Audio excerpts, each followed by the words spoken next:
Salam sejahtera Bapak, Ibu, serta saudara-saudari semua. Untuk memulai renungan tentang firman Tuhan ini, mari kita bersatu dalam doa. Tuhan Allah Bapa di sorga yang melampaui segala akal hati dan pikiran kami, umat manusia, berfirmanlah kepada kami sebab kami bersedia untuk mendengar, dan oleh pertolongan Roh Kudus mampukan kami supaya boleh melaksanakan firman-Mu itu dalam hidup kami sehari-hari. Hanya dalam nama Tuhan Yesus kami bermohon kepadamu. Amin. Sebagai nas renungan firman Tuhan pada hari ini diambil dari 1 Yohanes 4 ayat 16 tambah ayat 18 yang berbunyi demikian. Kita telah mengenal dan telah percaya akan kasih Allah kepada kita.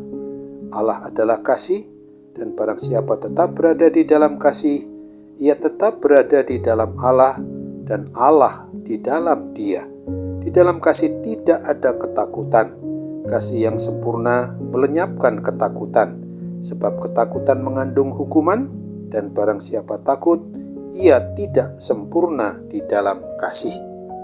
Sebagai tema yang diangkat dari nas renungan kita adalah di dalam kasih Allah tidak ada ketakutan.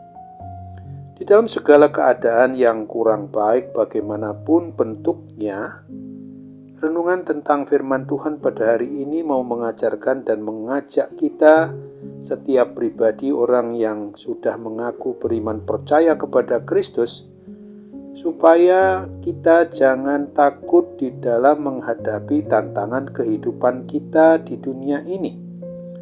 Oleh sebab itu, hendaknya kita selalu berada di dalam hidup yang dipenuhi oleh kasih Tuhan Allah Bapa kita.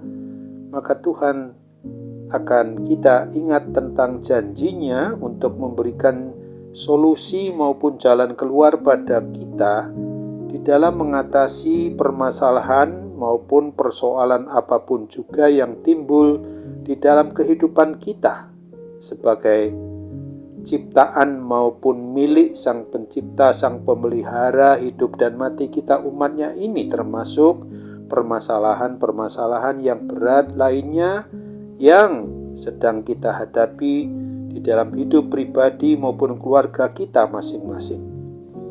Dari nas renungan firman Tuhan pada hari ini jelas mau mengajarkan dan mengajak kita di dalam menghadapi seberat apapun keadaan yang kita alami itu, agar kita menyadari supaya kita tetap mempunyai sikap hidup yang optimis, yang penuh dengan sukacita, dan tidak akan ada ketakutan atau stres yang dipenuhi dengan kekhawatiran.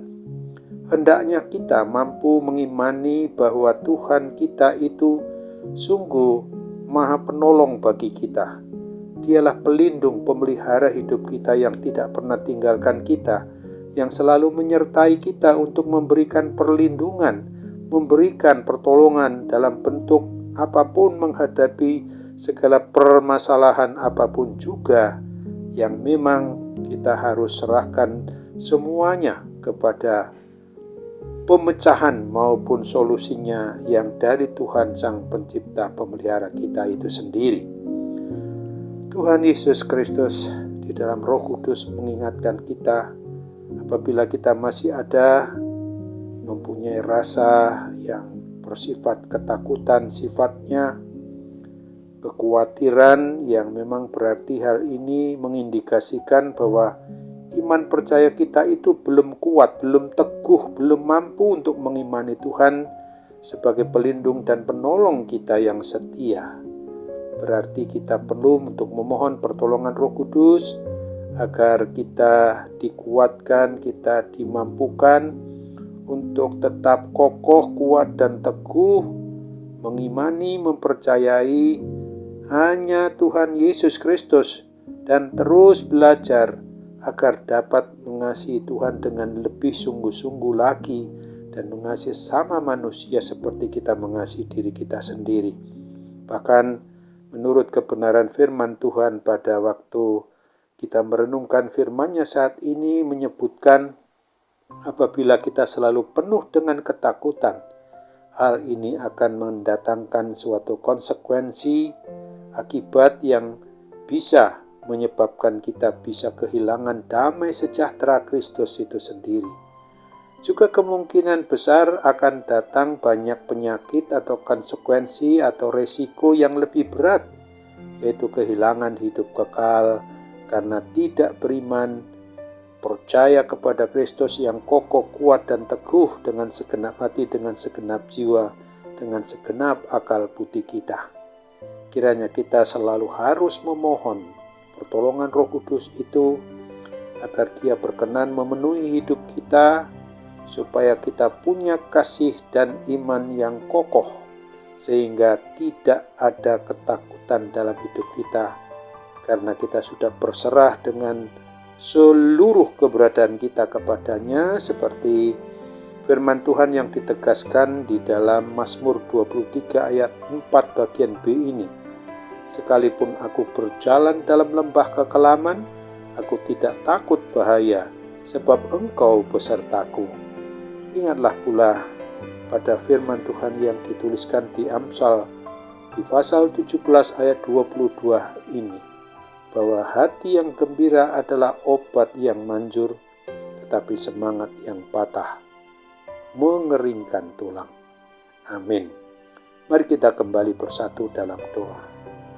Oh Tuhan Bapa di surga, terima kasih untuk firman-Mu yang boleh menyegarkan kami kembali dalam ingatan akan hukum kasih-Mu yang memang sudah tegas mengatakan bahwa apabila kami mau hidup di dalam kasih Tuhan Allah yang Tuhan nyatakan di dalam Yesus Kristus, yang juga tetap hadir di hati kami melalui Roh Kudus, itu berarti kami harus mengasihi Tuhan Allah Bapa dengan segenap hati, dengan segenap jiwa, dengan segenap akal budi kami. Itulah hukum yang terutama dan yang pertama. Dan hukum yang kedua, yang bergantung kepada hukum yang pertama dan terutama itu sendiri, adalah mengasihi sesama kami manusia seperti kami mengasihi diri pribadi kami sendiri.